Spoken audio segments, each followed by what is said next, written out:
Vous allez en avoir ici une petite illustration.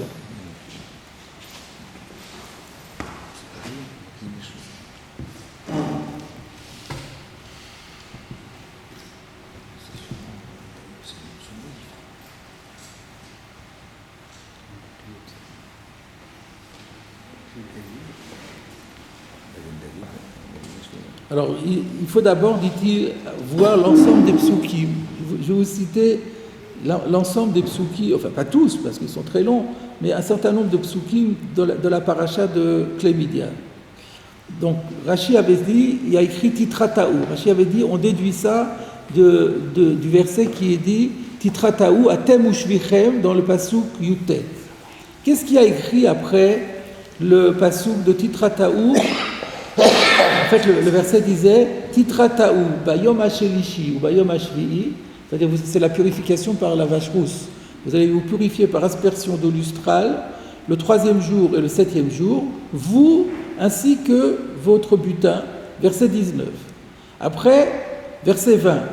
V'chol beged, v'chol keli or, v'chol maase izim, v'chol keli es titrataou. Alors, après, le verset précise encore un certain nombre d'objets sur lesquels il dit voilà ce que vous devrez purifier, donc qui reçoit l'impureté.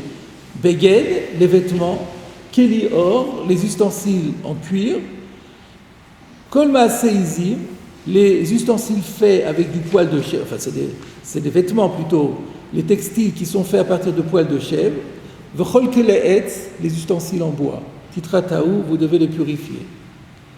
Ensuite, qu'est-ce qu'on voit? Pasuk Kafaleuf, Vayomer Elazar à Kohen, El Anshe Hatzava Abayou la Milchama. Elazar, le grand prêtre, s'adresse aux soldats qui sont revenus de la guerre.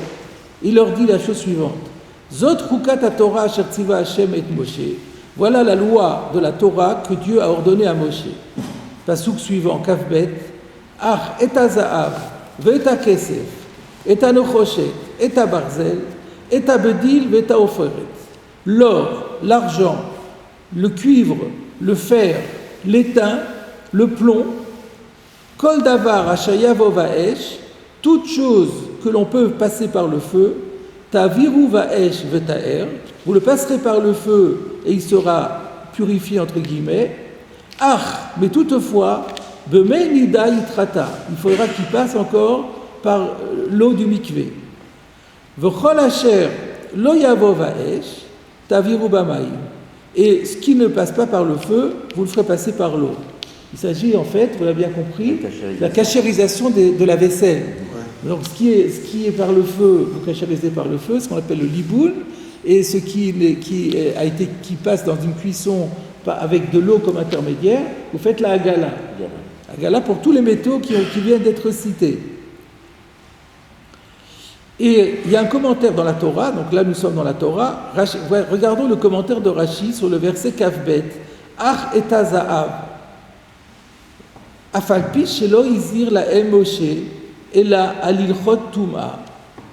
Bien que Moshe ne les avait mis en garde que par rapport aux lois de l'impureté, parce qu'il avait dit Titrataou, vous devrez faire purification par l'eau lustrale, Od yesh le azir lachem alilchot gioul. Alors ça explique que Elazar à Cohen dit Moshe n'a évoqué pour vous que les problèmes de pureté et d'impureté, mais concernant la vaisselle, vient Elazar à Cohen et dit concernant la vaisselle, il y a encore d'autres règles à respecter, c'est la cachérisation. Ve'ach, alors pourquoi il y a écrit ach, mais seulement, la shon mi'ut, ça vient exclure, klomar, Memuatin atem melishtamesh bekelim, vous êtes exclus, c'est-à-dire vous n'avez pas le droit d'utiliser ces ustensiles, afilu lachar ta'aratan mitumatamet, même après qu'ils aient été purifiés de l'impureté du mort, acheitaharu mibeliat isur levelot, que lorsqu'ils auront été purifiés aussi par rapport à l'absorption de l'interdit de taref qui se trouve dans ces ustensiles. Voilà l'explication globale de ce passage.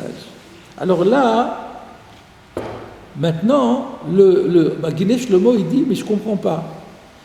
Ici, on a parlé du métal. Et Rachid nous dit et Lazare leur a dit, Moshe ne vous a parlé que de la purification par rapport aux morts, il y a encore une cachérisation. Mais Moshe n'a pas évoqué du tout le métal. Comment Éléazar peut dire on vous a parlé de la purification du mort, il y a encore une autre purification, mais il évoque le métal, l'or, l'argent, etc.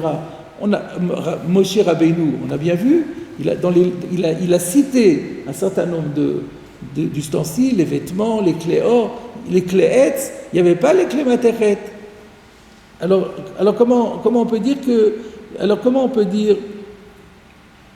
dans le verset il y a écrit Beged, Kli or, Maseizim, Kli etz. Alors comment il peut dire je vous ai dit, on est bien obligé de dire que c'est dans le mot Ushevichem, Atem Ushevichem, parce que sinon il n'y a pas d'autre mot qui pourrait faire référence aux ustensiles en métal.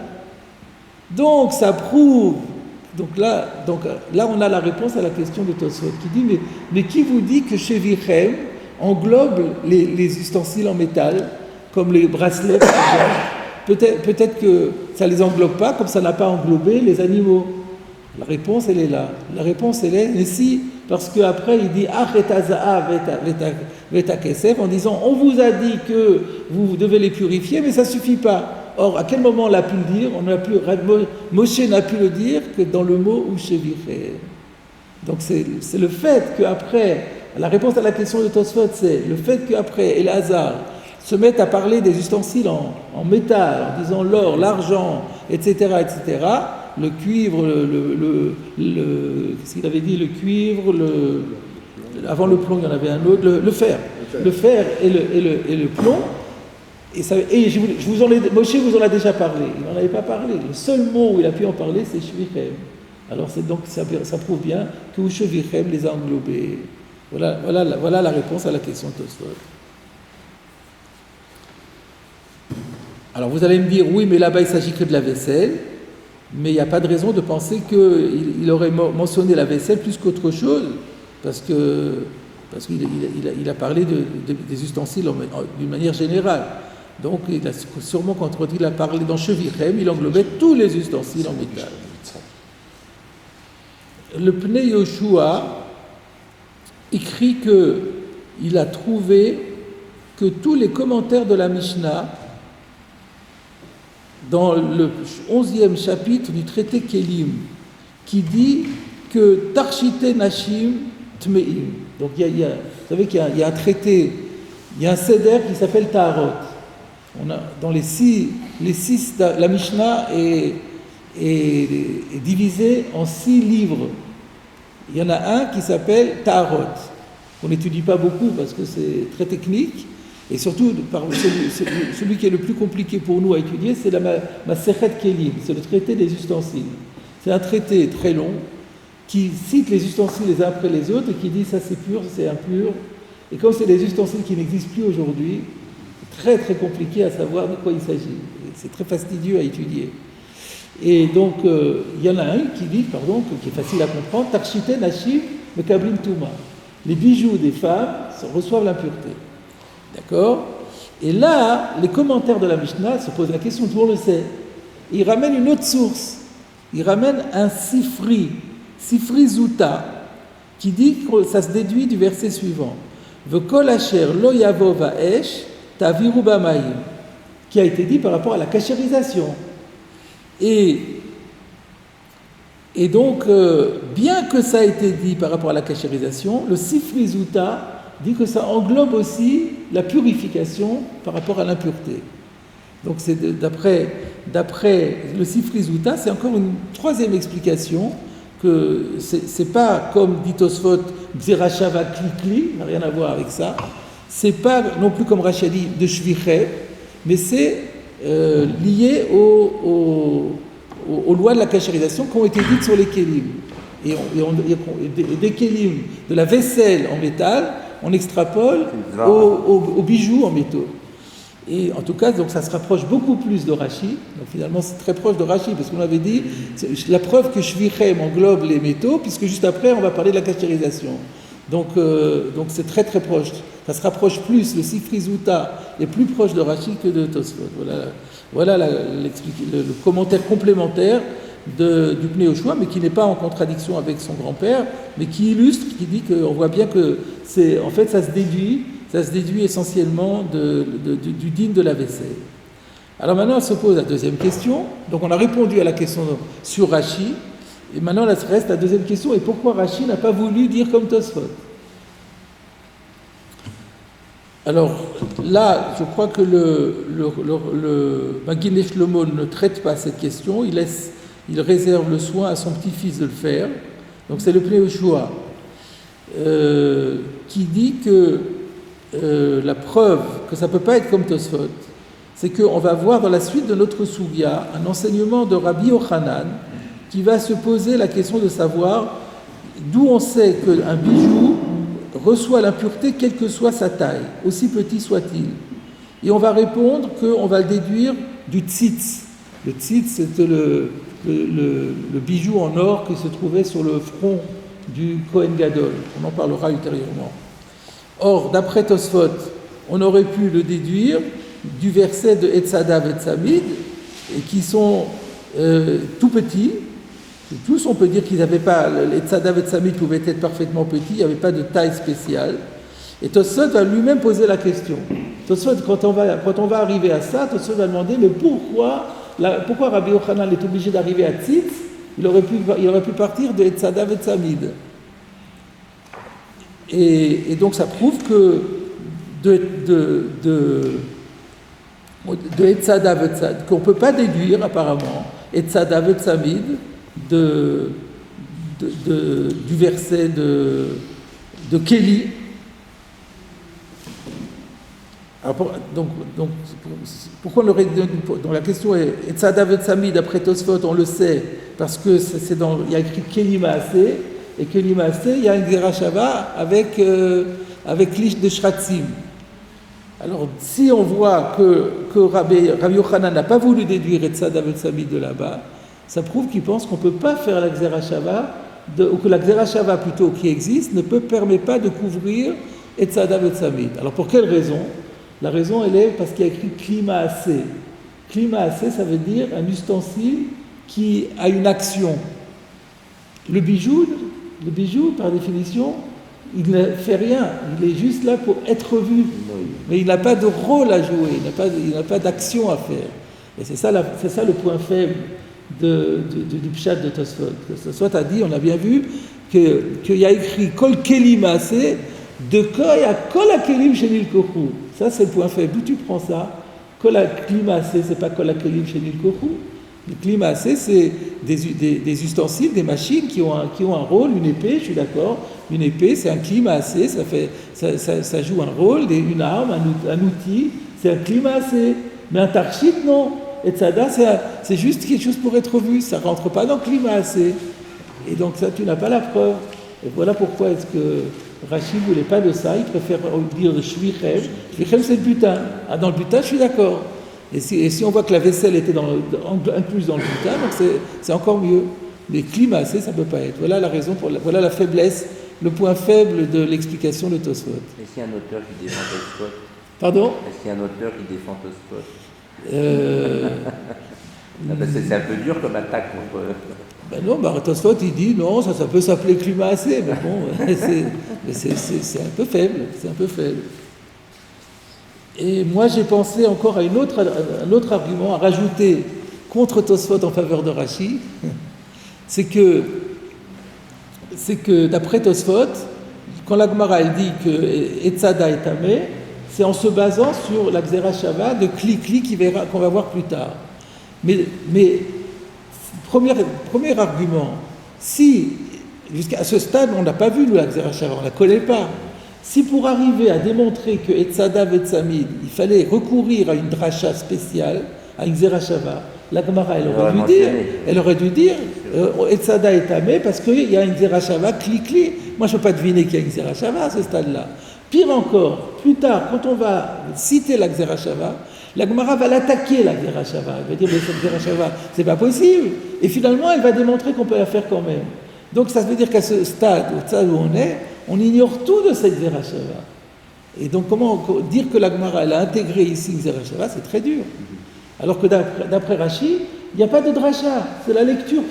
La lecture simple des versets, comme nous l'avons fait, montre que chez Vichem, Titrataou, vous devez purifier, chez Vichem, le butin, parmi le butin, il y a Khetazav et Takesef, donc la lecture des versets nous le montre, donc il n'y a rien à dire.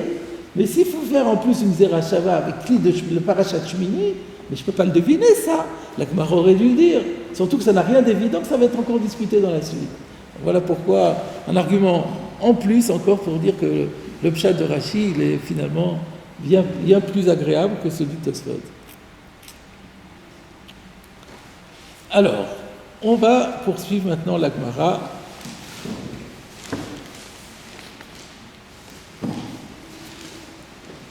On reprend dans la Gemara Yativ, Ravin, Veravuna, Kame de Ravir Meya, Veyativ Ravir Meya, Vekame Namnem.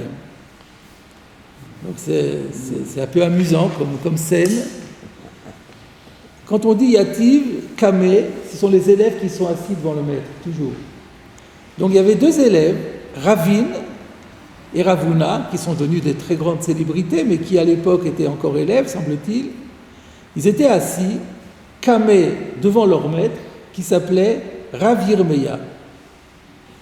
Veyativ Ravir Meya, et le maître Ravir Meya était assis, Vekame Namnem, et il somnolait.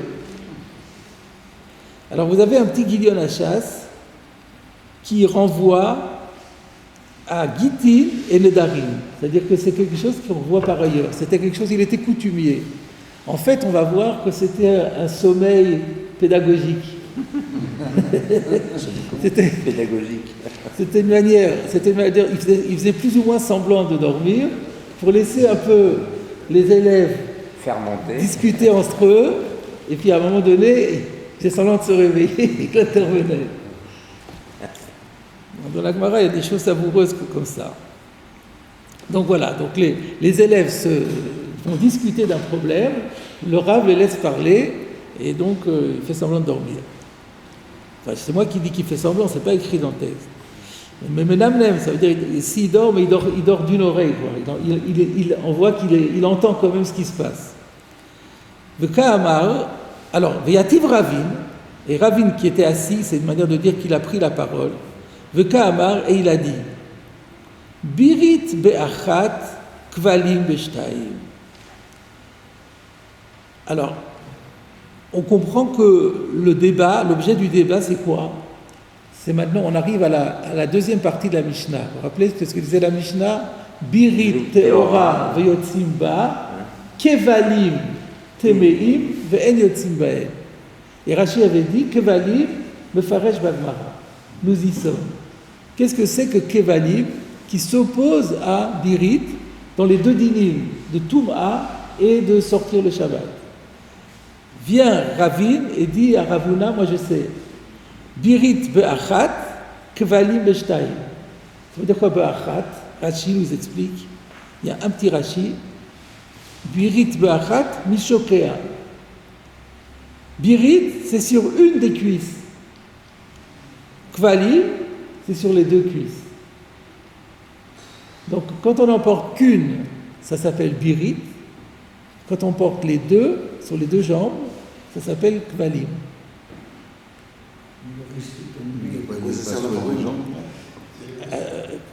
Ça sert d'avoir une, mieux vaut qu'une que rien. Elle a deux bas. Pardon? Elle a deux bas. Alors je sais pas, dans l'autre bas, comment elle fait. Peut-être qu'elle a mis un truc en caoutchouc à la place. Elle n'a pas de birite, elle l'a remplacé par autre chose. Je sais pas. Non, le bas est double et il tient que d'un seul côté. Ah, peut-être. Peut-être.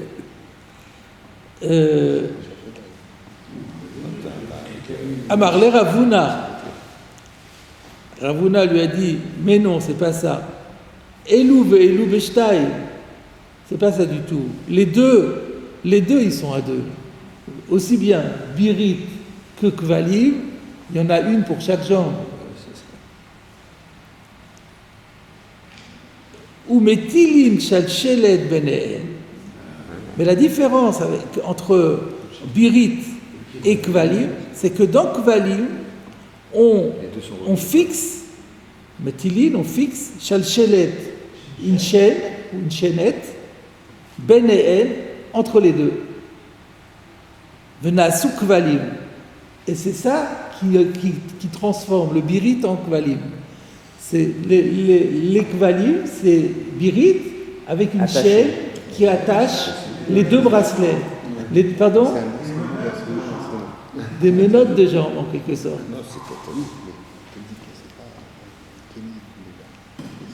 Alors, la Gemara demande Veshalshelet shebo mashviel emane. Alors quoi? C'est parce que tu rajoutes une chaîne, c'est ça qui va lui donner le statut d'ustensile. Parce qu'on a dit que c'est Mekabel Touma. L'autre n'est pas Mekabel Touma. On avait expliqué qu'il n'est pas Mekabel Touma parce que c'est Tashmish Kli. Alors parce que tu rajoutes une chaîne, ça devient Mekabel Touma, mais c'est encore un Kli, encore un Tashmish Kli de Kli.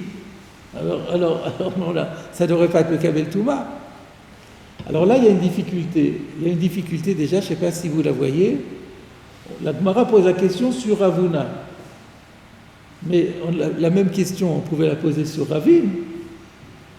1, c'est Tahor, et 2, c'est Tamé. Ravin, il avait dit Birit be'achat, Kvalim be'shtaim. Toute la différence, c'est 1 et 2. 1, c'était Tahor, 2, c'était Tamé. Et là, on n'a pas posé la question. La question là, me paraît encore plus dure sur 2, parce que tu multiplies par 2, alors ça devient tamé tout d'un coup.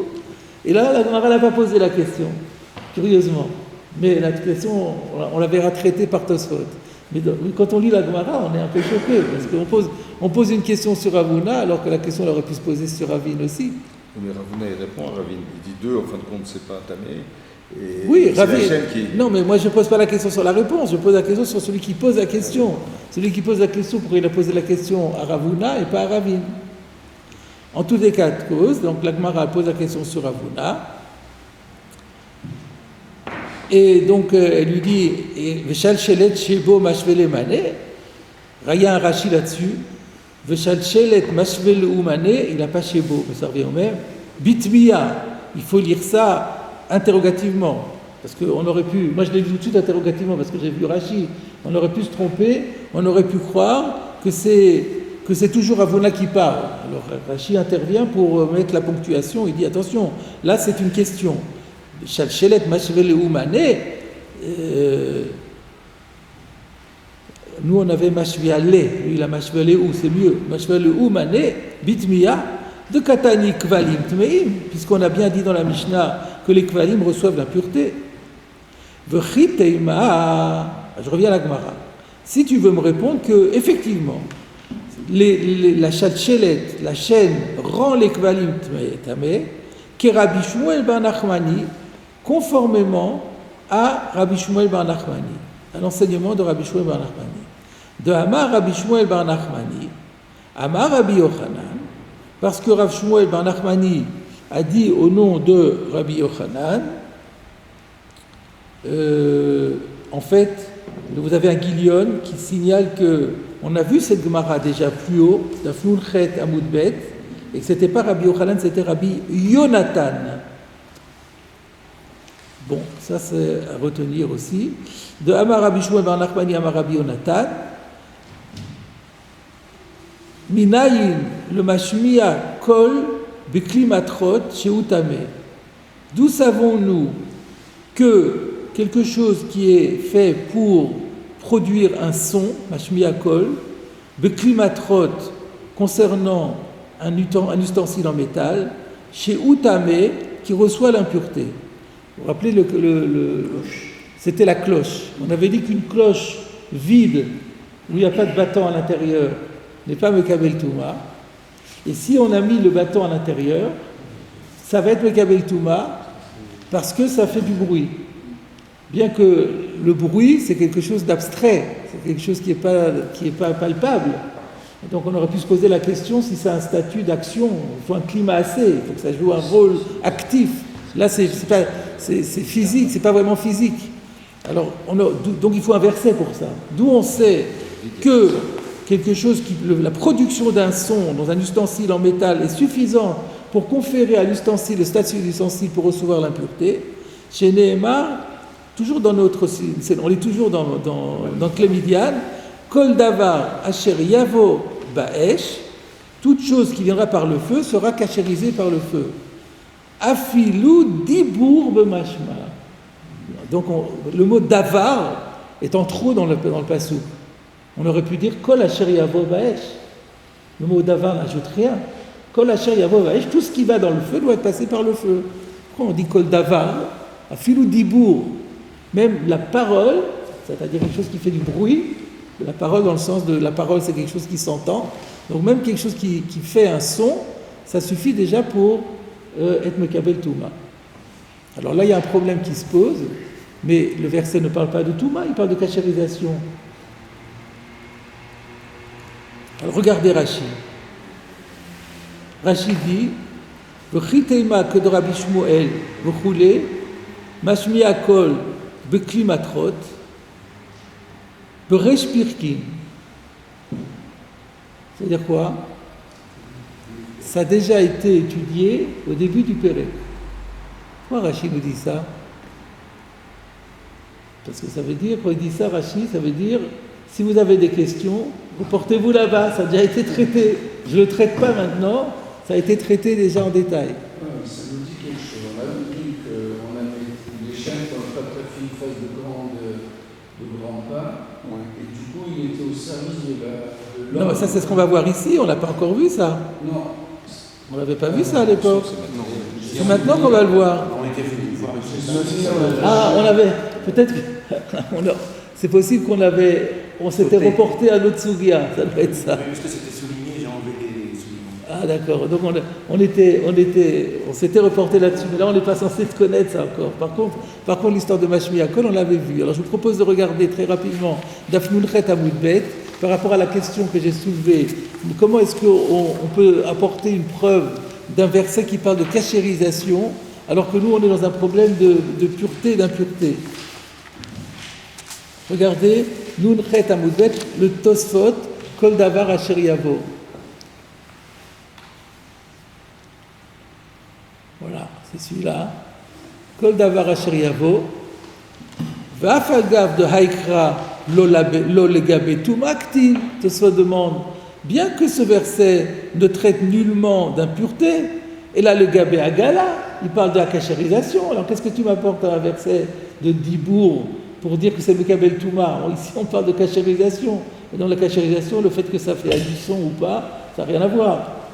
Mistabra, il est logique de dire de Hatam, En Dibour Maléomorid, que dans le cadre de la cachérisation, le fait que ça fait du bruit ou que ça n'en fait pas, ça ne rajoute rien et ça n'enlève rien. Donc, c'est pas possible. Ve'imeno inyan le'agala, tenez ou l'inyan touma. Donc ça, c'est une règle d'interprétation de la Torah, c'est que quand tu as un mot en trop que tu ne peux pas interpréter par rapport au contexte proprement dit, alors applique-le à quelque chose de voisin. Et comme juste à côté, on a parlé de Touma, donc si ce n'est pas pour la cachérisation, c'est pour la Touma. Voilà comment Tosfot avait résolu le problème. Donc on revient à notre Sugia. Donc il est en train de, je reviens donc au raisonnement. Il lui dit, tu me dis que la chaîne, par le fait qu'il y a une chaîne rajoutée, ça va recevoir l'impureté. En quoi une chaîne rajoutée pourrait rajouter de l'impureté? Si tu veux me dire, ben c'est comme Rabbi Shmuel bar Nachmani qui nous a dit que même si l'ustensile a un rôle très, très minime, comme par exemple produire du bruit, eh ben, ça suffit pour entamer. Donc je reprends dans les mots de la Gemara. Minaï le mashmi akol bekli matrot shu tameh, shenemar kol davar asher yavo va'esh, afilu dibur b'mashma. Bishlama atam kabaoula le kala vekavin maaseh. Mais c'est pas comparable. Bishlama, ça va bien, Atam, là-bas, dans le contexte de la cloche. Kabaoula le kala, j'ai besoin que cette cloche produise un son. Veka vid maaseh. Et donc maintenant, le battant, il fait un acte. Il fait l'acte de battre contre la cloche et de produire un son. Donc ça rentre dans dans la rubrique, dans la catégorie ma'akli maaseh. C'est vrai que c'est pas une action physique, c'est une action qui produit un son, mais ça fait une action. Tandis que ici, la chaîne, elle fait aucune action. Acha maïma c'est kavid. Mais ici, quelle action elle fait? Ça, c'est la question qui a été posée à Ravuna. Réponse de la Gemara. Achanami kavid maaseh. Mais ici aussi, la chaîne, en fait, elle n'est pas là stam comme ça. Elle est là parce qu'elle rend un grand service et elle joue, elle fait une action. C'est quoi l'action? De Amar Rabba bar Chana Amar Rabbi Yochanan.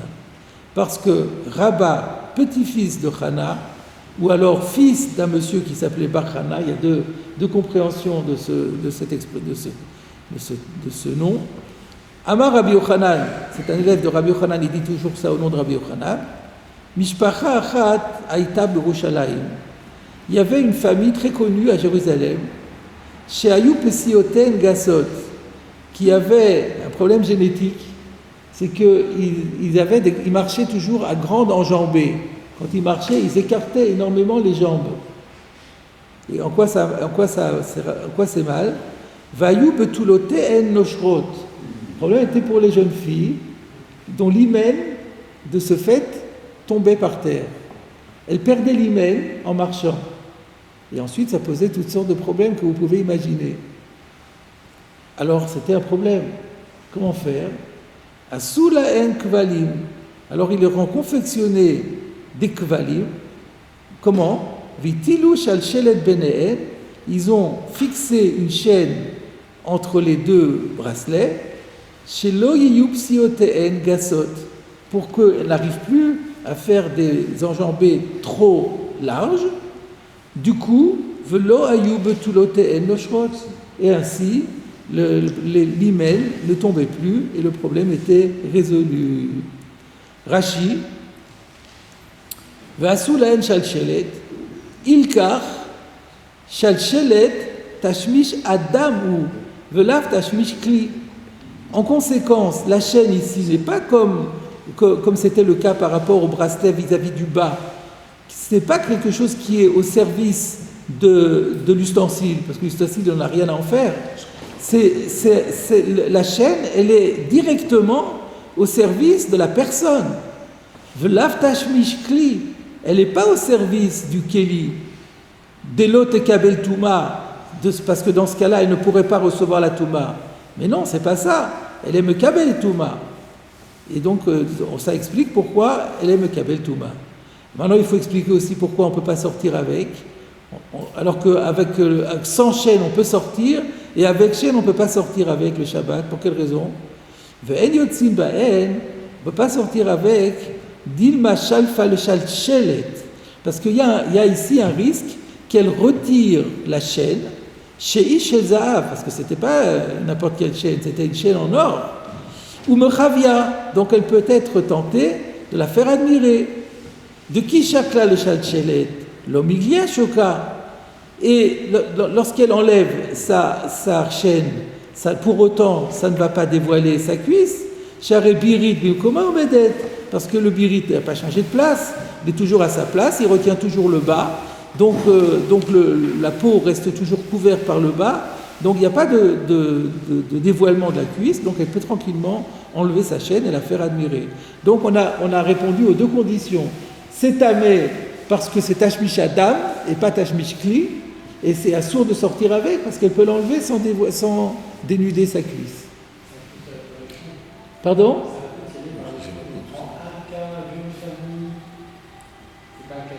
Oui, je n'ai pas compris. C'est tiré par les cheveux, ça veut dire quoi? C'est le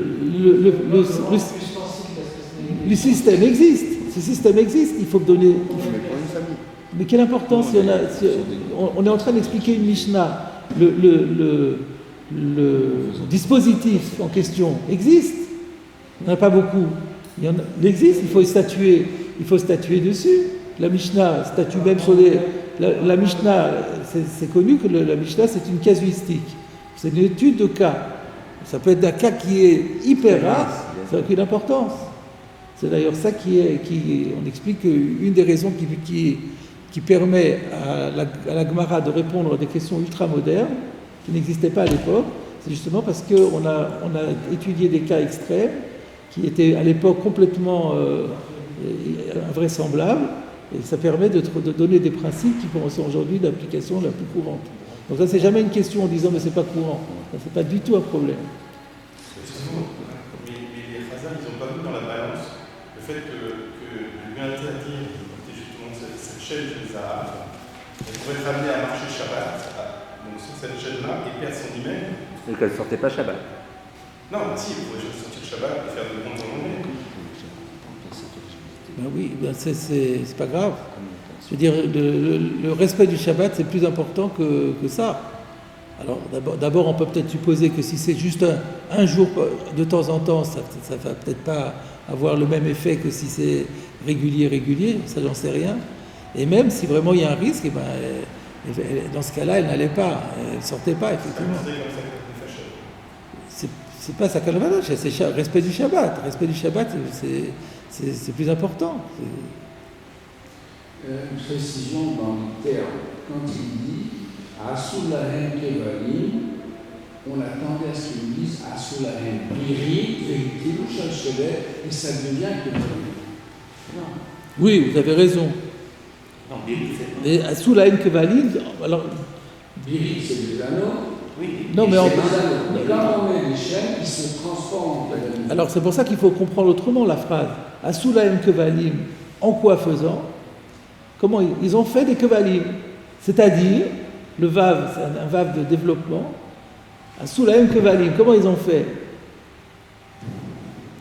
Ils tilou chalchet Beneen, c'est pas les Kevalim.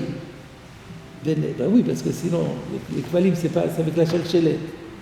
Donc Beneen, c'est les birites, les deux birites. Parce que birit et Kevalim, on a dit qu'ils sont deux de toute façon.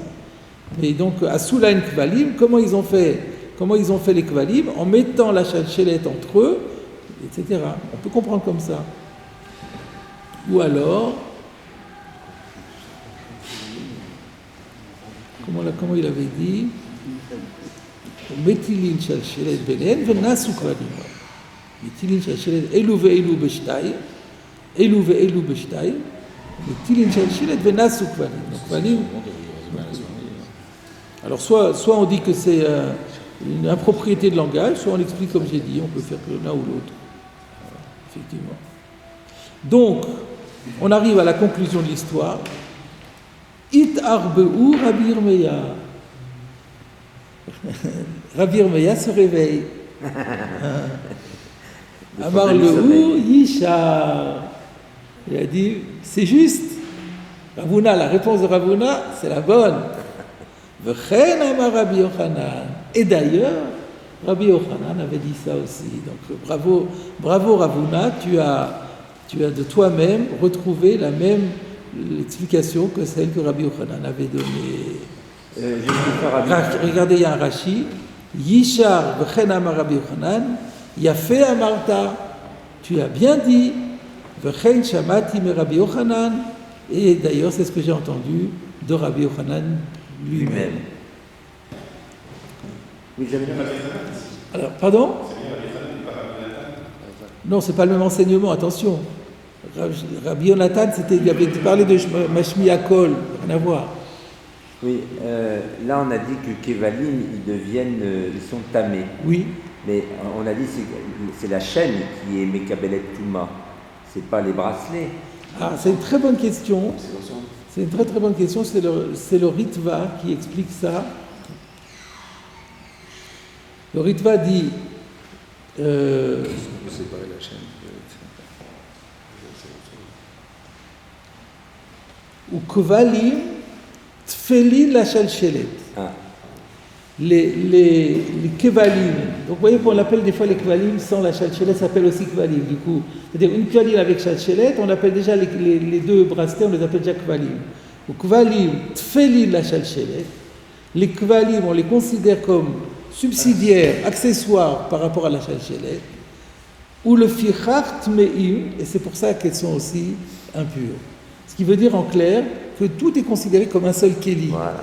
On ne considère pas qu'on a affaire à deux kélim. L'ensemble du dispositif, c'est un seul kéli. Et dans ce kéli, quelle est la partie essentielle? C'est la chalchelet. Et le reste est secondaire. Et donc si la touma, pour savoir si ça va être tamé ou pas, il faut regarder la partie essentielle.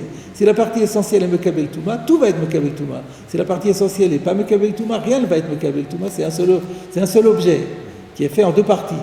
Et donc là, la partie essentielle étant mekabel touma, tout est mekabel touma. C'est la remarque que fait le Ritva. Bravo pour votre question. Alors je voulais vous signaler une question que soulève le Tosfot Arosh. Il dit, je ne comprends pas, comment se fait-il que Rabbi Omeya nous dit, et d'ailleurs, c'est ce qu'a dit Rabbi Yochanan. Rashi a dit, j'ai entendu que Rabbi Yochanan avait dit ça. Nous, on a compris que Rabbi Yochanan avait dit ça sur notre Mishnah, que c'est ça le pshat de Kohanim de la Mishnah. Mais le Tosfot Arosh, il dit, il est bien clair que Rabbi Bar Bar Chana, au nom de Rabbi Yochanan, il nous raconte une histoire. Mais c'est pas, Rabbi Yochanan n'est pas quelqu'un qui raconte des histoires. Il y a une anecdote, il y avait une famille à Yerushalayim, ils ont mis une chaîne. Et pourquoi il a dit ça, Rabbi Yochanan? Si Rabbi Yochanan a dit ça, c'était certainement pour expliquer notre Mishnah. Il ne l'a pas dit en l'air. Donc c'est déjà ce qui avait été dit par Ravuna. Donc, puisque ça avait été dit par Ravuna, qu'est-ce qu'il rajoute Rabbi Yehuda en disant Rabbi Yochanan l'a dit? Mais est-ce que Ravuna il a dit? En citant Rabbi Yochanan avait parlé de la Mishnah. Donc, qu'est-ce que tu dis la même chose? Alors il répond, on est obligé de dire, relisons la Gemara. Au début, quand Ravuna parle, Ravuna avait dit,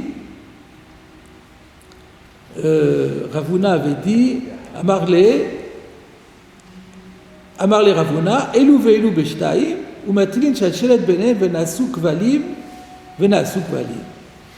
Ensuite, on a posé la question, v'shalshelet shebo mashve lemana. Qui est-ce qui pose la question? Nous, on avait compris, et le Tosfot Arosh dans sa question aussi, que c'est Ravine qui lui parle, que c'est Ravine qui discute et qui lui dit ça. Et après, donc, il lui dit comment la chalchelet peut-il faire maner? Et si tu veux me dire comme Rabbi Shmuel Bar Nachman de Rabbi Yonatan, c'est pas la même chose. Après, c'est Ravuna qui répond et dit mais si, la chalchelet elle a aussi un rôle. D'ailleurs, Rabbi Yochanan a tout comme ça, on avait compris comme ça. Mais c'est vrai que c'est pas écrit dans la Gemara. Il manquait Amarlé. Au début, il y a écrit Amaravid, Amarlé Ravuna. Après, il n'y a pas écrit Amarlé. Alors il dit, le Tosfot Arosh nous dit, en fait, la conversation entre Ravuna et Ravine, elle s'est arrêtée là. Là, c'est une parenthèse, c'est le Mesader Hachas qui intervient au milieu et qui dit, mais qu'est-ce qu'il a dit Ravuna? Mais je ne comprends pas, c'est pas comment est-ce qu'une chaîne peut rendre Mekabel Touma, et c'est la Gemara qui est Vechitama, tout ça c'est le Mesader Hachas qui se fait la question, qui se fait la réponse. Mais tout ça n'avait pas été dit au Beit Midrash. Alors du coup, lorsque se réveille Rabbi Yehuda, c'est tout de suite après qu'il avait entendu le tout petit dialogue entre Ravine et Ravuna, et c'est lui qui était intervenu. Donc on a fermé la parenthèse et on recolle à l'histoire. Donc c'est tout de suite après que Ravuna ait pris la parole pour dire, on mettait une chalchelet entre eux, et c'est ça qui rentamait. Alors automatiquement, Rabbi Yehuda a dit, tu as raison, et c'est ce qu'avait dit Rabbi Yochanan. Et effectivement, le Rabbi Yochanan, c'est ce que le Mesader Hachas avait cité. Voilà comment le Tosfot Arosh propose d'expliquer la Gemara. Sinon, on aurait dit autrement. Sinon, on aurait dit, peut-être que Rabbi Yochanan, il avait dit ça, par exemple, Beilchot Touma, pour expliquer que les Kvalim sont le Kablim Touma, mais pas par rapport à notre Mishnah. Il avait peut-être dit ça dans une nafkamina halachique, mais sans relation directe avec la Mishnah. Et Rabbi Yehuda a dit, non, mais il a justement expliqué la Mishnah comme ça. On pourrait expliquer comme ça. Voilà, alors il nous reste maintenant un Tosfot à étudier encore sur ce sujet-là, le deuxième Tosfot de la page.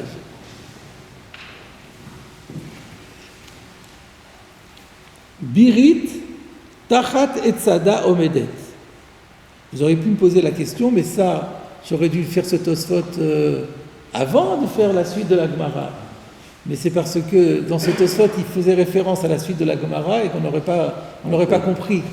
Donc j'ai été obligé de faire la Gemara jusqu'au bout et je reviens en arrière. Donc Birit tachat etzada omedet, c'est encore le premier enseignement, celui de Rav Yehuda. Rav Yehuda qui avait dit, c'est quoi Birit? Et avant qu'on aborde, c'est quoi Kvalim? Et il avait dit, Birit joue le rôle de Etzada, mais dans la cuisse. Birit tachat etzada omedet, c'est pas mal, on peut traduire tachat par joue le rôle. Le Birit joue le rôle du bracelet, sauf qu'il n'est pas sur le bras, il est sur la cuisse.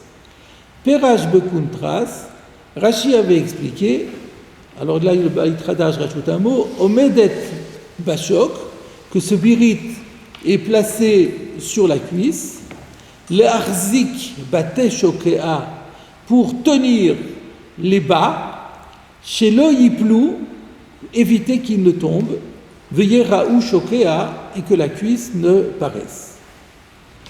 Veut cacher le pérouge zé.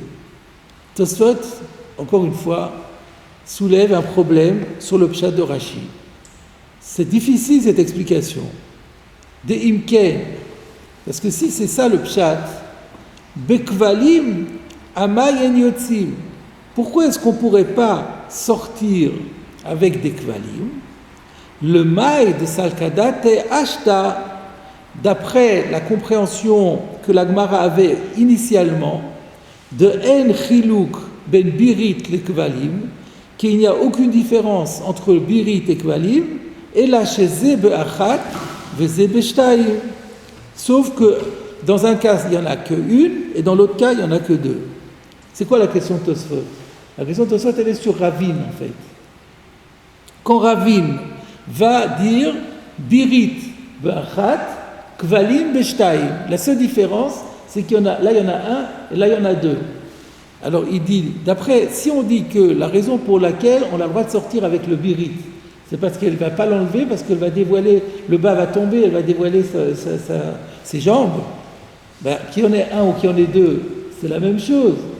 Alors comment est-ce que Ravin a-t-il pu proposer cette explication que Kvalim, c'est simplement qu'il y en a deux, et qu'à cause du fait qu'il y en a deux, on ne peut pas sortir avec le Shabbat. Si la raison pour laquelle Birit, quand il n'y en a qu'une, on a le droit de sortir avec le Shabbat, c'est parce qu'elle ne risque pas de l'enlever, parce que ça va faire tomber le bas et qu'elle va montrer sa peau, eh ben, c'est la même chose avec deux, donc ça ne donnerait pas de sens à Ravine. Voilà la question qu'il pose. Et donc ça ne peut pas être ça le pshat de Birit. On peut rajouter à cette question une autre question que nous avions posée. Tosfot ne la pose pas, mais il va la résoudre dans sa réponse. C'est aussi, et pourquoi est-ce qu'il y aurait une différence au niveau de la Kabbalah Touma? C'est qu'on avait déjà demandé, nous aussi. On avait dit, mais sur Chalchelet, la Gemara demande, et pourquoi c'est la Chalchelet? Et quand il y en a un, c'est pas Mekabel Touma, il y en a deux, c'est Mekabel Touma. C'est pas compréhensible. Mais Tosfot, pour l'instant, axe sa question essentiellement sur l'argument de Rashi. La question qui est directement sur Rashi. Comment Rashi peut dire que la raison pour laquelle on peut sortir avec la Birit, parce qu'elle ne risque pas de l'enlever, si elle ne risque pas de l'enlever, avec deux, elle ne risque pas plus d'enlever deux qu'une. Et donc, il n'y a aucune raison d'interdire deux plus qu'un. Comment on va comprendre ce que disait Ravin? Voilà la question. Donc là encore, c'est une question qui est dure. Alors, qu'est-ce que Tosfot propose? La Chen Ireli, c'est pourquoi Tosfot dit, moi il me semble, une autre manière d'expliquer. De Efshar Litlan, Belo Gilou Shokayim. Donc on change complètement de postulat. Ce qu'on avait admis en permanence dans Rashi, c'est qu'elle ne peut pas les enlever sans faire tomber le bas, c'est pas exact. On peut arriver à enlever le bijou en question, et pour autant le bas va rester en place. Efshar Litlan, on peut les retirer, Belo Gilou Shokayim, sans avoir à dévoiler la cuisse. Ou Mishum Achi Kvalim et Yotzim Bael. Et du coup, on comprend très bien pourquoi, lorsqu'il y en a deux, on ne peut pas sortir avec. Dilma, Shalfa ou Mochavia. Parce qu'elle peut très bien être tentée de l'enlever et de le montrer, de Tarshit le Noihem, parce que c'est des bijoux qui sont faits comme des parures, et donc elles peuvent être. Alors, c'est des parures qui sont faites essentiellement pour la personne elle-même, il n'y a qu'elle qui en profite, mais elle peut parfois les enlever pour les faire admirer. Ah, alors dans ce cas-là, pourquoi est-ce que lorsqu'il n'y en a qu'une, on a le droit Aval birit, chez Ibe Achat, mais lorsqu'il n'y en a qu'une, lo shalfa ou bachavia. Là, il n'y a pas le risque qu'elle l'enlève et qu'elle la montre. De enze tarshit, là, ça ne peut pas s'appeler une parure, un bijou. Pourquoi? De kivan, chez enla ela beachat, gnai hila. Parce que le fait d'en avoir qu'une et pas deux, c'est honteux. Ça veut dire qu'il y a un truc dépareillé. Donc si elle le montre, elle dit montre-moi la deuxième, ah ben j'en ai pas. Ah c'est honteux d'en avoir qu'une et pas deux. Donc quand il y en a qu'une, on ne le montre pas. Quand il y en a les deux, on les montre. Et on ne risque pas de dévoiler là. Donc c'est complètement, un pshat complètement différent. Et du coup, nous dit Tosfot, et avec mon explication, j'ai aussi réponse à la deuxième question au niveau de la Touma et la Tahara. On avait dit pourquoi si 1 est Tahor, 2 ça va devenir Tamé. Pourquoi? Ben, avec notre explication, ça va marcher aussi. Pourquoi? De Birit Teora. Du coup, on comprend très bien pourquoi la Birit, donc quand c'est le bracelet seul, Teora, il ne reçoit pas l'impureté. De l'Av Tarshit le Noyou. Parce que ce n'est pas une parure qui est faite pour faire belle, puisqu'elle se gêne de la montrer. Quelque chose qu'on se gêne de montrer, ça ne peut pas avoir un statut de Tarshit. Ou Kli Tashmish Namilo Ave. Et ça ne s'appelle pas non plus un ustensile utilitaire. Et la Kli Ameshamesh Kli, comme on l'a expliqué, c'est un ustensile au service d'un autre ustensile. Doumia de Tabat Kli. À l'exemple de l'anneau qui est accroché à un ustensile justement pour qu'on puisse le suspendre, de Hamar le El dont on a dit plus haut, de Tahor qui est inaccessible à l'impureté. Vechen Peracha Kontraz, Rachid lui-même l'avait expliqué. Vetama de Kvalim Tmeim. Par contre, lorsqu'il y en a deux, la raison pour laquelle c'est tamé, Mishum de Tarshit Hem le Noi. Parce que quand il y en a deux, c'est fait pour être exposé, c'est un bijou qu'on peut montrer. Que de Prichit, comme j'ai expliqué. Donc là, le Tosfot, il est super, il répond à la question qu'on avait. Quelle est la différence entre 1 et 2? Eh bien, c'est pas comme Rachi qui dit que c'est de peur que le 1, c'est autorisé parce qu'elle ne va pas le montrer parce qu'elle a dévoilé la chair. Si c'était comme ça, ce serait pareil pour les deux. Mais en fait, c'est pour tout à fait une autre raison. On peut les enlever sans dévoiler la chair, c'est pas la question. Mais le problème, c'est que, 1, elle se gêne de montrer, donc ça n'a pas ni le tarshit, donc c'est tahor, et on peut sortir avec. 2, ça devient un tarshit, c'est tamé, et on ne peut pas sortir avec. Et après, oui, on est d'après Ravine, d'abord. On explique d'après Ravine, donc sans chaîne, ça serait le kabel toua parce que c'est un dit de tarshit. Maintenant, Ravuna ne va pas être d'accord avec ça. Ravuna va dire que non, que apparemment ils sont en désaccord, c'est-à-dire que par contre, là, il va y avoir une marloquette un petit peu metziouti, c'est que Ravuna, il va dire non, moi je crains, non, plutôt, moi je pense qu'elle ne peut pas retirer son bas, son bracelet, sans faire tomber la chaîne. Pas la chaîne, sans faire tomber le bas. Et donc, même avec donc même à 1 ou 2, ça revient au même. Dans les deux cas, si avec 1 ou 2 sans chaîne, eh ben, on peut très bien sortir avec le jour du Shabbat. Pourquoi? Parce qu'elle ne peut pas l'enlever. Donc d'une part, elle en a besoin parce que ça fait partie de ses accessoires vestimentaires, sinon le bas va tomber, donc c'est pas un massouille. Deuxièmement, elle risque pas de l'enlever parce qu'elle va être dévoilée, le bas va tomber. Donc elle n'enlève pas. C'est seulement interdit et c'est seulement le kabel touma quand il y a une chaîne. Ça, c'est ce que Ravuna a dit. Mais selon Ravine, c'était une autre vision des choses. Donc la question qui reste maintenant, c'est comment on répond à Rachi. Alors là, la réponse est très simple. c'est la réponse qui est proposée par toujours le Maguiné Shlomo. Ce que Rashi a expliqué, c'est pour Ravuna qui est la maskana. Quand Rashi a donné son explication, c'est l'explication finale. Mais dans l'explication de Ravin, il reconnaîtra que Ravin, qui faisait la différence entre 1 et 2, il pensait que, effectivement, alors là, il y a une autre solution. Il semblerait que le Maguiné Shlomo ne soit pas très heureux de ce que dit Tosfot, qu'on peut enlever, que Ravin dirait qu'on peut enlever sans dévoiler la chair, et Ravuna dirait le contraire. Parce que c'est un petit peu une marloquette de Metsiout, ça. On n'aime pas faire des marloquettes de Metsiout. Bon, on pourrait s'en sortir un petit peu en disant le risque est minime, et l'un pense que la femme, elle prend pas ce risque, et l'autre dit que la femme prend, oui, le risque. Mais on est quand même toujours dans une estimation, bon là c'est mieux, là, c'est une estimation d'un risque. Le risque est plus faible, l'un il pense que le risque existe quand même, l'autre pense que le risque n'existe pas, donc du coup on a résolu le problème. Ce que dit le Maguiné Shlomo, c'est qu'il y a une autre solution, c'est de dire que selon Ravin, c'est pas que, comme dit Tosfot, on peut les enlever sans les faire tomber, mais c'est que elle s'en fiche.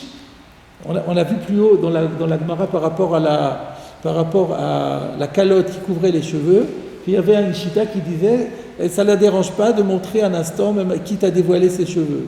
Donc là aussi, ça peut être que la jeune fille ou la jeune femme, ça ne la dérange pas pour un instant de montrer sa chair, pour faire admirer son...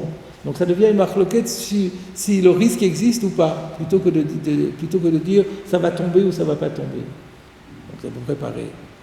Moi, ce que je voulais rajouter, à l'appui de la réponse du Maguiné Shlomo, que l'explication de Rashi n'a été dite que d'après Ravuna et pas d'après Ravin, regardez le Rashi à nouveau sur le Dibour Amatril Tachat Etzada.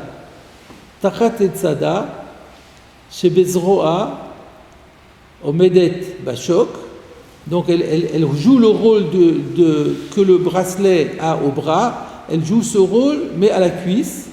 L'arzik Bate Shokea, pour tenir les bas, chez le Yiplou Veyeraou Shokea, pour qu'il ne tombe pas et que les cuisses apparaissent. Il a dit au pluriel. On s'est posé la question, pourquoi il a parlé au pluriel? On parle de birit, il n'y en a qu'une. Réponse, il va d'après Ravuna. D'après Ravuna, birit et kvalim, c'est un ou deux, c'est deux. Même birit, il y en a deux, il n'y en a pas qu'une. On ne peut pas dire, c'est pas que birit c'est un et l'autre. Non, birit c'est deux. Il y aurait un, ça serait le din serait le même. Mais selon Ravuna, birit, il y en a deux. Et la différence avec kvalim, c'est que kvalim, il y a le shelchelet. Donc Rashi, en mettant le pluriel, il a dit, comprenez que l'explication que je donne, c'est pas sur Ravin. Ravin, c'est pas important, Ravin, il va être réfuté immédiatement. On n'a pas de l'expliquer. J'explique tout de suite après la maskana. Donc en fait, ici c'est simple, ici Rashi est d'accord avec Tosfot quelque part. Finalement, Rashi est complètement... on résout le problème de Tosfot en disant Tosfot a mal interprété Rashi. Tosfot a pensé que Rashi disait cela même d'après Ravin. Rashi n'a pas voulu dire ça d'après Ravin, il a dit ça d'après Ravuna. Et Tosfot lui-même, quand on va arriver à Ravuna, il va reconnaître que on craint que la femme craint de dévoiler sa chair, sinon on n'aurait pas permis de sortir avec les deux birites. Donc quand il a dit qu'on peut retirer le birit sans dévoiler la chair, ça c'était que d'après Ravin, mais d'après Ravuna, il était obligé de reconnaître que c'est pas comme ça. Donc en fait, c'était une mauvaise interprétation de Tosfot dans Rashi. Deux fois, il a fait deux fois. Baté Shokea et Shokea. Donc c'était clair. Ben voilà, on a... Finalement, Ravit, c'est un terme qu'on facilement on peut faire passer du singulier au pluriel. Quel mot? Le système birit. Oui, birit, ça peut être un nom collectif. Oui, c'est ça. Ça veut dire deux. C'est l'ensemble du système qui s'appelle Birit. Oui, tout à fait. Et comment il avait dit Ravuna? Il avait dit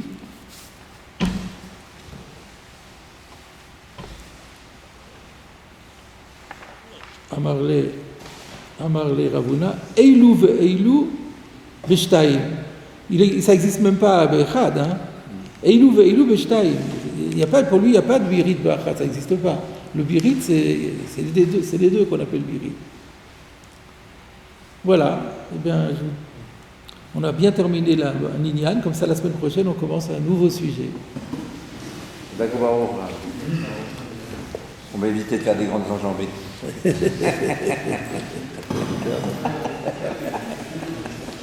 D'ailleurs, le Shabbat, je crois qu'on n'a pas le droit de faire des grandes enjambées. Sauf si on est en retard à la choule. Oui, c'est ça. On fait les petites enjambées, mais rapidement. Rapide.